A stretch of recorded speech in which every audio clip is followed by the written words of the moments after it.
My core purpose, if someone says to me, what do? I say, I help entrepreneurs make their dreams happen. That's my 5-second pitch.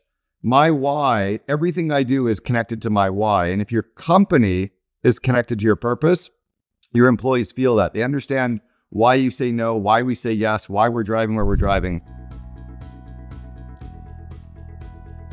My world is really the mid-size organizations too. So I always help companies that are 50 to 500 employees. The corporate world is a whole different beast, so I can't speak to it. The biggest company I grew with 3,000 employees and it got too big for me. I think there is definitely some value, major value, from being in an office around people where you build connections, you build kind of the synapses are firing, you know each other, you can brainstorm faster. However, the fact that you can have employees all over the world, based in Europe, based in Colombia, based in the Middle East, that I think outweighs the fact that everybody has to come to a darn office. And we experienced this back in the 1-800-GOT-JUNK days. You know, we had 248 people at the head office, 3,100 system-wide.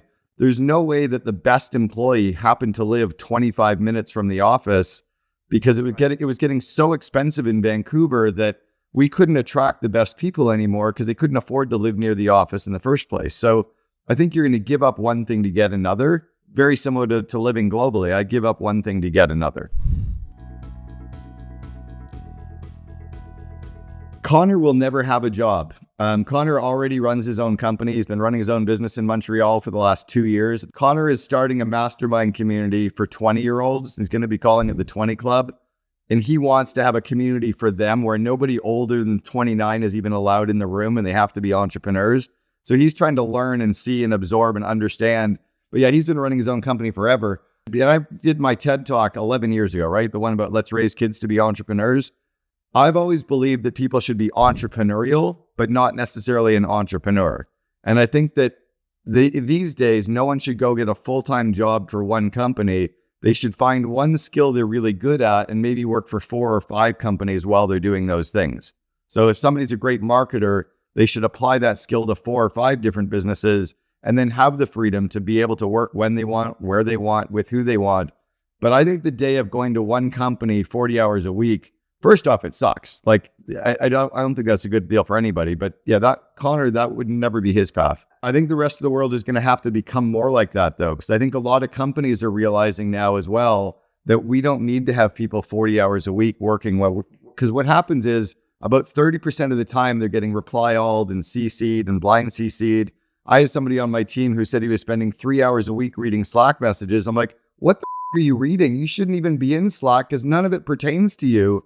But I realized if I have a project person who's working on one specific project, they only care about that project and how it relates to everybody else. They don't get distracted by the rest of the business. And it's why kids who are 20 years old, who grew up with Minecraft, who grew up with multiplayer games, they're able to collaborate, work with each other, work on something, talk and visualize with other people.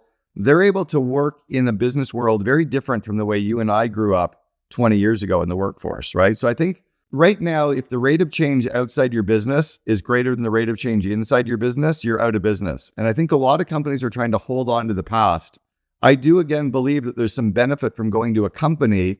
I do believe that there's also, again, a benefit from, can you hire people in 7 countries who are fractional? Like I've got somebody in Eastern Europe who's probably a $150,000 a year marketing person, but she's $36,000 a year full time. She's a genius. But why would I ever hire somebody based in Chicago and pay them 150 grand, where I can hire somebody based in Krakow for 36 and she's, unbelievable. What happened to the Roman Empire, right? It crashed. What happened to London? It crashed. The United States, and again, I've been in 49 countries and I'm Canadian, but I see it from a different perspective. I just spent an entire month in Japan. I never saw a single homeless person. I never saw anyone out begging for money. I didn't see a piece of garbage anywhere. I certainly didn't see people walking into stores, stealing and walking out. And this is not a Republican or Democrat issue. We're seeing a fall of an empire right now, and we're trying to hold on to something and protect it. And I think we need to actually adapt or die. James Drage and I were hanging out. James lives over in the United Arab Emirates. I'm now a resident of Dubai. My company is now based in Dubai. Ayn Rand, when she wrote Atlas Shrugged back in the 50s, was right. I think a lot of entrepreneurial people are just packing up and leaving. It's why Elon said to Delaware and move to Texas. We're going to adapt or die, and I think the US is going to have to adapt. That's what they believe, but their great-grandparents or great-great-grandparents left their countries. My great-great-grandparents left Ireland and left Scotland and came to Canada for a better life. Every single one, like there's not a single American whose ancestors grew up on the farm near Nebraska 400 years ago. I'm sorry, but your great-great-great-grandparents moved from Europe or somewhere. I apologize for the language, but we have to decide where we live. And yes, maybe we move from Chicago, or maybe we decide to build a better Chicago. Our great-great-grandparents also built countries. We built cities. We built states. We built communities. And right now, so many of us are trying to extract from our communities. Maybe it's time that if we're going to decide to live somewhere, we decide to reconvene and build it together. Maybe it's about getting entrepreneurs together. Like I was in a city called Coimbatore in India and talked to a group of YPOers who decided to paint Coimbatore, clean up the streets of Coimbatore, declutter Coimbatore, because they decided that their city couldn't rely on the government anymore. So it's an incredibly immaculate, beautiful city. It's not a tourist city. It's like a manufacturing town. But maybe we have to get North Americans to start rebuilding our cities and not relying on government anymore. Maybe we have to start building better communities again. Metal is all about building these better men, right? Building better husbands, better men, better friends, better leaders. I think we also have to decide to start building our better communities too. I think we can start contributing back in. One of my closest friends, Ken Sim, what was my very first client that I ever coached after leaving 1-800-GOT-JUNK, is now the mayor of Vancouver. He didn't want to be a government person. He built a company called Nurse Next Door. He was a former Wall Street investment banker. He finally woke up 6 years ago and said, you know what? I'm so frustrated with what's happening with Vancouver. I'm going to try to make this a better city. And like he's like a classic non-politician politician. I think we need more of that too in North America. We need to finally stand up and say enough is enough, or we're going to continue seeing the exodus where we decide to leave. So I'm Canadian, so I only pay tax on income if I'm based in the country. There's only 2 countries in the world that tax you on worldwide income, United States and Eritrea. So as a Canadian, I was able to legally be somewhere else. So I moved to Barbados 4 years ago, but I didn't like Barbados. And then Barbados and Dubai had fairly similar tax structures where, I have 0 personal tax, 0 capital gains tax, 0 dividend tax. I own 100% of the cap table of my company, so I can bleed that down. So there's a tax reason why legally above board with Revenue Canada, I'm untouchable and it's clean. So there's that reason. And then I only need to go to Dubai 1 day every 6 months to be resident. So for tax purposes, it kind of just makes sense, right? And it's the classic Ayn Rand with Atlas Shrugged, where the government's saying, well, you can't leave. We need you. We need your tax dollars. At some point, I'm like, I don't need to watch you wasting my money anymore. I'd rather be tax-free and come back with my money and donate it to people or donate it to causes I believe in, but I'm not going to let you continue wasting my money. I think there's 4 entrepreneurial hubs on the planet right now. My wife's over in Bali exploring there because we think we're going to buy a place in Bali. Portugal is absolutely an entrepreneurial hub. Austin, Texas is the 3rd, and then Dubai is another. You go into Dubai and it's a magnet. It's like the Bay Area was in 94 to 99, where it's all enthusiastic, opportunistic entrepreneurs. Gino Wickman wrote the book Traction and talked about in his book Rocket Fuel, the visionary and the integrator.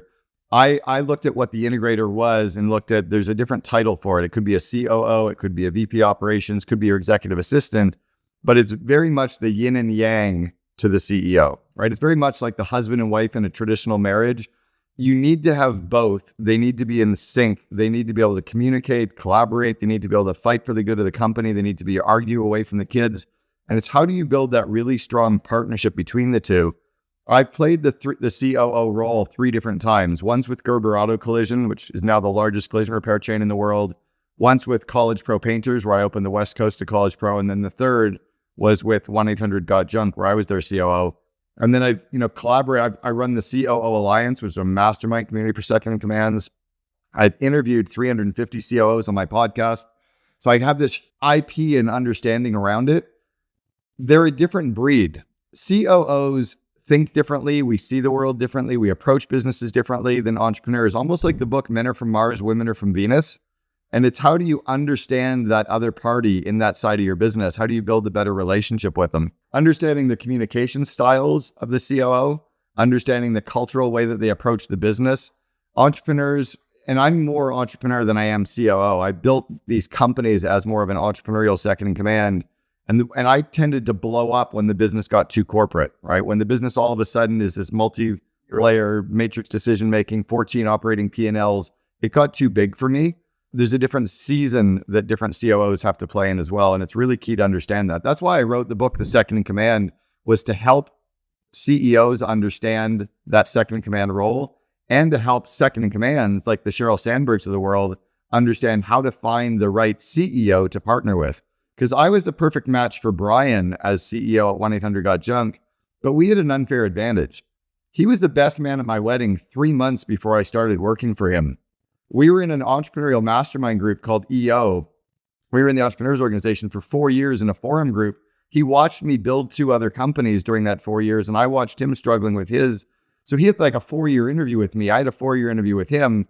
For the first 5 years, it wasn't even hard for me because I'd already done it so many times before. But I wanted to codify that to help entrepreneurial organizations and mid-sized companies. The hard part now is that Gen Y is only loyal to a company for 6 months to 24 months as it is. So here's what's happening. Gen X and baby boomers would join a company for life or for 5 to 10 years, and they could get indoctrinated into the cult. So here's how you build this world-class culture. 1-800-GOT-JUNK, I hate that I keep talking about it from 17 years ago because I've coached companies all over the world, but we were the number 2 company in all of Canada to work for. So I understand culture better than most people on the planet. I've coached people. I can send you the deck showing how many I've coached that have gone on to become number 1. Culture is in alignment with 4 things. Number 1 is the company's vivid vision. And it's that 4 or 5 page description of what your company looks like, acts like, and feels like in the future. And if your employees, your customers, your shareholders, your bankers, potential employees can see what the CEO can see, they start getting indoctrinated in that culture. And it's almost like 4 corners of your jigsaw puzzle. So that's corner 1. Corner 2 are your core values. What is your company's core values? They should be a maximum of 4 or 5 core values. They should never be single words. They should be short, easy to understand phrases. And you should be willing to fire people who break the core values. If a company hires and fires based on the core values and everyone understands them, people get indoctrinated into that culture very quickly. The third is your company's core purpose, right? It's your why. Simon Sinek was on our board of advisors 4 years before he wrote the book, Start With Why. He flew out to Vancouver in 2004 because he read about me and Brian in Fortune magazine. So he helped us indoctrinate and understand our core. My core purpose, if someone says to me, what do? I say, I help entrepreneurs make their dreams happen. That's my 5-second pitch. My why, everything I do is connected to my why. And if your company is connected to your purpose, your employees feel that. They understand why you say no, why we say yes, why we're driving where we're driving. And then the 4th is your company's BHAG, the big, hairy, audacious goal. Most companies have a BHAG that is incorrect. It's not 1 billion somethings or 1 million whatevers. That's a big goal. The BHAG, according to Jim Collins, was that 20 to 30 year march that from the outside seems impossible and from the inside of your company seems plausible. Like Nike in 1972 saying they wanted to crush Adidas, or Google to democratize the world's information. My BHAG is to replace vision statements with vivid visions worldwide. So the way you indoctrinate Gen Y and Gen Z into the cult very quickly is really getting them to understand the vivid vision, the core purpose, the core values, and the BHAG, focusing the entire organization around those 4 things, and then everything emerges. And when you lock them to that, and the last part is if you care about growing their skills, if you grow the skills of Gen Y, they'll stay in your company. I've coached companies in 28 countries around the content of culture. In fact, I coached the royal family in Qatar. I was hired by the monarchy to come over there in 2017 to coach them. I actually fired them after spending 4 days in Qatar because core values was something they couldn't embrace. And I was really frustrated with their non-caring of humans and the problems they were having with all the East Indian labor. So I actually fired them after 4 days. But I've worked with companies in Saudi Arabia, Dubai, Bahrain, Germany, Switzerland. The difference around culture is people's core values and their behavioral traits might change. So the behavioral traits of humans might change, or the way you hire people, they might change. But an alignment with vision, an alignment with purpose, an alignment with core values, an alignment with the BHAG, that's consistent globally. The way that you show up in work is different. You know, people in Thailand, I've coached a YPOer who's one of the biggest YPOers in Bangkok. I coached him for 2 years. His COO is very quiet, very subservient, won't necessarily say like the way a North American COO will, but he's definitely aligned with those four things. The perks are different. Free massages is not culture. That's a perk. I think it's dangerous when a company is so glad they fired someone without actually taking the introspection and debriefing and saying, what did we do wrong as a company? Because I'll tell you what, you were excited when you hired the person.